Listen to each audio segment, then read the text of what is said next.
വൈക്കത്തെ പുതിയ ബോട്ടിയാട്ടയുടെ പ്ലാറ്റ്ഫോമിന്റെ ഇരുവശത്തും അടിഞ്ഞ് ചെളി നീക്കി തുടങ്ങി. പ്ലാറ്റ്ഫോമിന്റെ ഇരുവശത്തും ചെളിയടിഞ്ഞ് നികന്നതിനാൽ വേലിയിറക്ക സമയത്ത് ബോട്ടുകൾ ജെട്ടിയിലേറെ പണിപ്പെട്ടാണ് അടുപ്പിക്കുന്നത്. ചെളി നീക്കുന്നതിനൊപ്പം പ്ലാറ്റ്ഫോമിന്റെ തകർന്ന ഷീറ്റുകളും ടൈലുകളും നീക്കി പുതിയവ സ്ഥാപിക്കാനും ഇറിഗേഷൻ അധികൃതർ നടപടി സ്വീകരിക്കും. പ്ലാറ്റ്ഫോമിന്റെ ഇരുവശത്തും ചെളിയടിഞ്ഞ് നികന്നതിനാൽ വേലിയിറക്ക സമയത്ത് ബോട്ടുകൾ ജെട്ടിയിലേറെ പണിപ്പെട്ടാണ് അടുപ്പിക്കുന്നത്. ചെളി നീക്കുന്നതിനൊപ്പം പ്ലാറ്റ്ഫോമിന്റെ മീതെ മേഞ്ഞിരുന്ന തകർന്ന ഷീറ്റ് മാറ്റുകയും തകർന്ന ടൈലുകൾ നീക്കി പുതിയ വിരിക്കുന്നതിനും ഇറിഗേഷൻ അധികൃതർ നടപടി സ്വീകരിക്കും.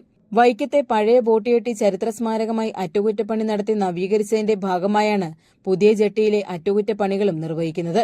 വൈക്കം തവണക്കടവ് ഫെറിയിലെ ബോട്ടുയാലിൽ മണലും ചെളിയും മരക്കുറ്റികളും അടിഞ്ഞ് ബോട്ടുകൾക്ക് യന്ത്രത്തകരാർ ഉണ്ടാകുന്നത് പതിവാകുകയാണ്. ബോട്ടിയെട്ടുകളുടെ പ്രൊപ്പല്ലർ ഇതിനകം നിരവധി തവണ തകരാറിലായി. കോടികൾ വിലമതിക്കുന്ന പുതിയ സോളാർ ബോട്ടുകളാണിപ്പോൾ വൈക്കം തവണക്കടവ് ഫെറിയിൽ സർവീസ് നടത്തുന്നത്.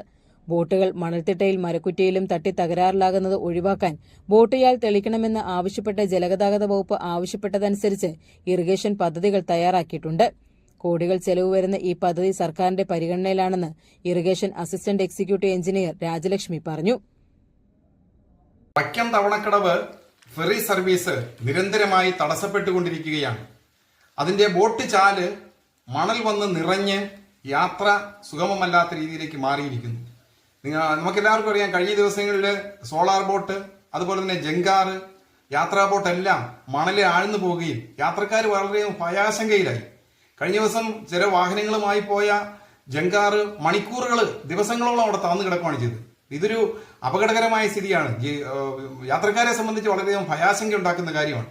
അതുകൊണ്ട് ഈ ഫെറി സർവീസ് സുഗമമായി നടക്കുന്നതിനും യാത്രക്കാർക്ക് ആനന്ദത്തോടുകൂടി അല്ലെങ്കിൽ ഭയാശങ്കയില്ലാതെ യാത്ര ചെയ്യാൻ കഴിയുന്ന രീതിയിൽ ഈ ഫെറി സർവീസിന്റെ ഈ ബോട്ട് ചാല് ആഴം കൂട്ടി എത്രയും വേഗത്തിൽ സഞ്ചാരയോഗ്യമാക്കുവാൻ അധികൃതരുടെ അടിയന്തരമായ ശ്രദ്ധയുണ്ടാകണമെന്ന് വിനയപൂർവ്വം അഭ്യർത്ഥിക്കുകയാണ്.